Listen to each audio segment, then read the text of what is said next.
Imagine being surrounded by water, your nation's survival hanging by a thread as enemy submarines silently stalk your supply ships. One by one, your lifelines are severed. Your people face starvation. Your military, deprived of resources, weakens daily. This wasn't a nightmare. This was Britain's reality during World War II's longest continuous military campaign, the Battle of the Atlantic. When Britain declared war on Germany in September 1939, the battle began almost immediately. Within hours, a German U-boat sank the British liner Athenia west of Ireland, firing the first shot in what would become a desperate struggle for survival. Germany's strategy was brutally simple, yet devastatingly effective. Germany's Atlantic strategy was to starve Britain into submission by destroying merchant ships and their cargoes faster than they could be replaced, as historians note. With Britain requiring more than 1 million tons of imported materials weekly just to stay afloat, Adolf Hitler knew he had found the island nations' Achilles' heel. The early years painted a grim picture for the Allies. German U-boats, coordinated through the sophisticated Enigma encryption system, hunted in wolf packs, groups of submarines that would overwhelm convoys in devastating night attacks. The ocean's vastness became Britain's greatest vulnerability, rather than its traditional protective moat. The numbers were staggering. Merchant vessels disappeared into the cold Atlantic depths at an alarming rate. Food rationing tightened. Military supplies dwindled. Winston Churchill later confessed that the only thing that truly frightened him during the war was the U-boat peril. But what happens when you back an island nation against the wall? Innovation explodes. The tide began to turn through British ingenuity and determination.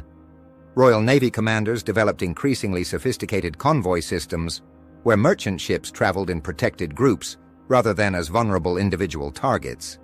But the real game changers came from technological breakthroughs. The introduction of aircraft carriers brought air power to the middle of the Atlantic, closing the air gap where U-boats had previously operated with impunity. Very long-range aircraft extended patrol capabilities, turning the hunters into the hunted. Perhaps most decisively, specialized support groups of warships were freed from convoy duty to actively pursue and destroy U-boats wherever they were detected. By May 1943, the balance had definitively shifted. In what German U-boat commanders called Black May, Allied forces sank 41 submarines, nearly 1/4 of Germany's entire operational U-boat fleet.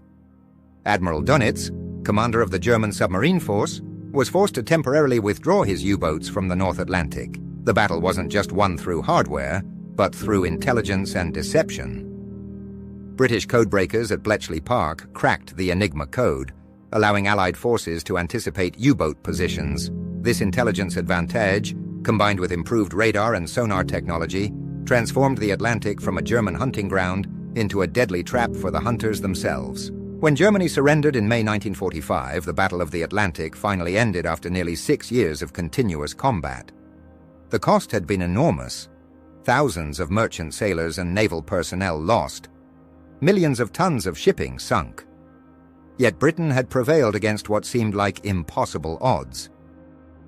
This wasn't merely a military victory, it was a triumph of innovation, intelligence, and sheer determination. Without victory in the Atlantic, D-Day would have been impossible. The war in Europe might have taken a drastically different turn. The Battle of the Atlantic reminds us that sometimes the most crucial battles aren't fought in the spotlight of public attention, but in the cold, dark waters where courage and innovation combine to change the course of history. This is Bytes of Goats, where we don't just talk about history, we learn from it. See you in the next one.